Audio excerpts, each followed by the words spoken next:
Video kali ini aku akan menjelaskan materi TIO, kemampuan verbal khususnya adalah silogisme ya. Oke, soal silogisme di sini adalah soal logika berpikir. Biasanya itu mengenai penarikan kesimpulan, diawali dengan jika, maka, semua, atau sebagian. Nah, silogisme di sini tuh bertujuan untuk mengukur kemampuan individu untuk menarik kesimpulan dari dua pernyataan yang nantinya diberikan.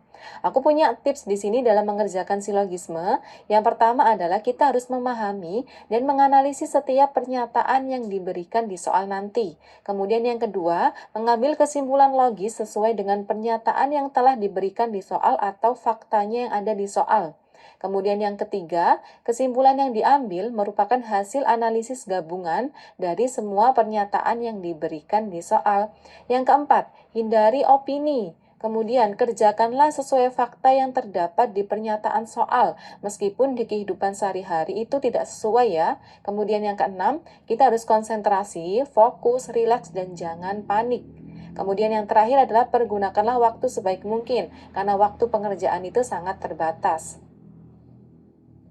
Terlebih dahulu kita harus memahami logika dasar mengenai jenis soal silogisme.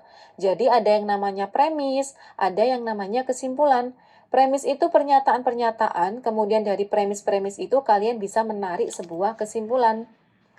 Pertama, mengenai aturan umum silogisme. Di sini ada premis umum, itu ditandai dengan kata semua.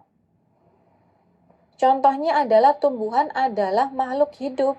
Oke, kemudian premis partikular itu ditandai dengan kata sebagian, beberapa, ada, dan sementara. Di sini ada 3 jenis penarikan kesimpulan. Yang pertama, premis pertama itu premis umum, kemudian premis keduanya juga premis umum, maka kesimpulannya adalah premis umum. Yang kedua, jika premis pertamanya itu premis umum, kemudian premis keduanya premis partikular, maka kesimpulannya adalah premis partikular. Kemudian yang terakhir, penarikan kesimpulan yang terakhir ini tuh sering muncul dalam soal-soal ya. Nah, jika premis pertama itu jika P maka Q, kemudian premis kedua adalah jika Q maka R, maka kesimpulannya adalah jika P maka R. Jadi ini tuh dicoret ya. Jika maka, ini adalah yang paling sering muncul di soal-soal ya. Yang pertama ada modus ponens. Jika P maka Q, kemudian yang kedua adalah P saja. Nah, yang sama ini kita coret aja teman-teman. Nah, begini. Maka kesimpulannya adalah Q. Kemudian ada modus tollens. Premis pertama, jika P maka Q. Premis kedua negasi Q. Maka kesimpulannya adalah yang sama kita coret. Kesimpulannya adalah negasi P. Kemudian yang terakhir ada silogisme. Premis pertama itu jika P maka Q. Premis kedua jika Q maka R. Yang sama kita coret. Maka kesimpulannya adalah jika P maka R. Jadi teman-teman nggak usah menghafal ini. Yang sama itu yang kita coret ya. Di sini aku punya contoh soal untuk modus ponens. Jika binatang itu kerbau, maka binatang itu berkaki 4. Ternyata binatang itu kerbau. Jadi yang berwarna merah di sini ini adalah sebagai P, kemudian di sini Q, kemudian di sini P lagi.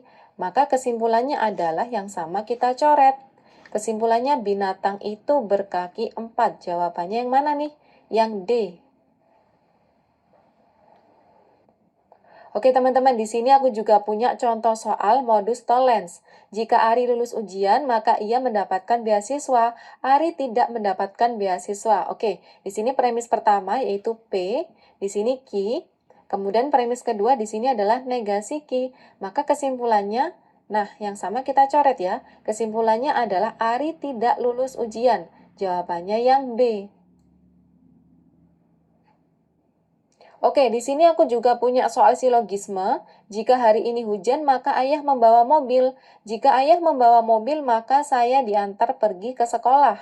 Oke, di sini premis pertama yaitu P, kemudian di sini Q, di sini Q lagi, di sini adalah R.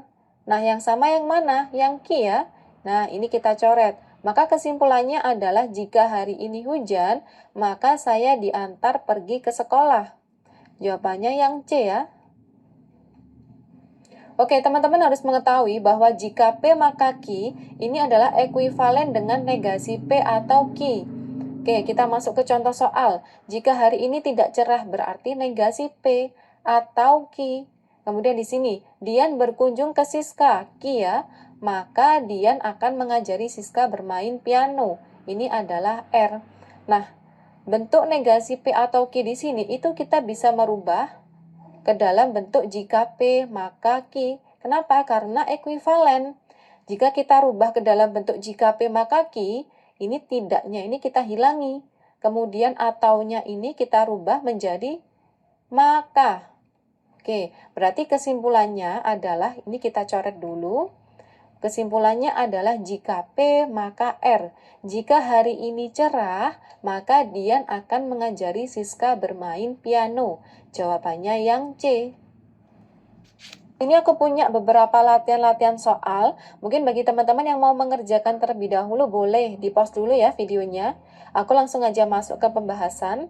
Semua murid pandai bernyanyi dan sopan.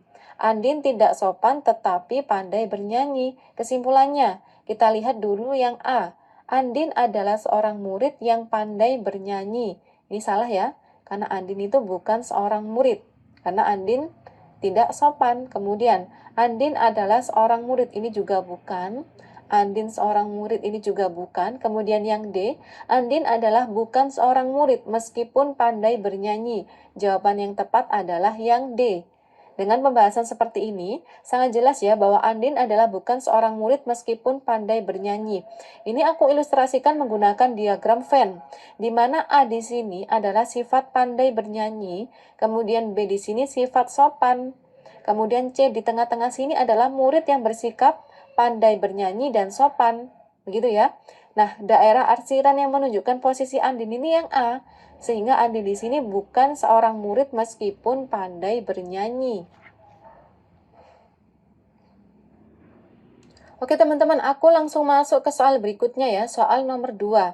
Di sini ada jika saya tidak masuk grup WA atau mendapatkan materi pelajaran. Negasi P atau Q.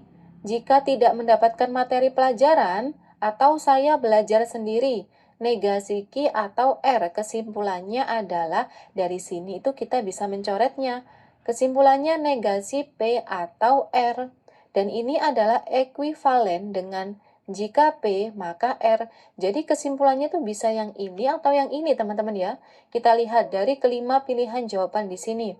Tidak ikut grup WA dan belajar sendiri, ini juga salah. Kemudian ikut grup WA atau belajar sendiri. Ini kan cara penulisannya gini teman-teman ya. Ini salah. Tidak ikut grup WA negasi P atau belajar sendiri. Negasi P atau R. Yang benar adalah yang C. Kita lihat ya pembahasannya di sini. Ini adalah pembahasan secara rinci teman-teman ya. Premis pertama itu adalah negasi P atau Q.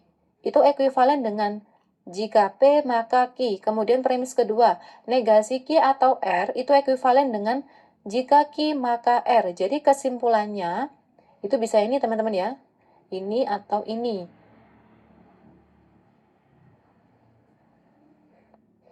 Lanjut ke soal terakhir. Jika penguasaan matematika rendah, maka sulit menguasai IPA. Di sini aku tulis sebagai jika P, maka Q. IPA tidak sulit dikuasai atau iptek tidak berkembang, negasi Q atau R. Jika iptek tidak berkembang, maka negara akan semakin tertinggal. Jika R, maka S. Nah, begini teman-teman ya. Premis kedua di sini itu ekuivalen dengan jika Q, maka R. Jadi yang atas aku tulis kembali, begini. Yang bawah juga. Kesimpulan dari 3 premis di sini adalah, ini tinggal kita coret aja teman-teman. Kesimpulannya adalah jika P, maka SP-nya yang mana? Penguasaan matematika rendah, maka negara akan semakin tertinggal. Jawabannya yang E. Dengan pembahasan yang sama seperti ini.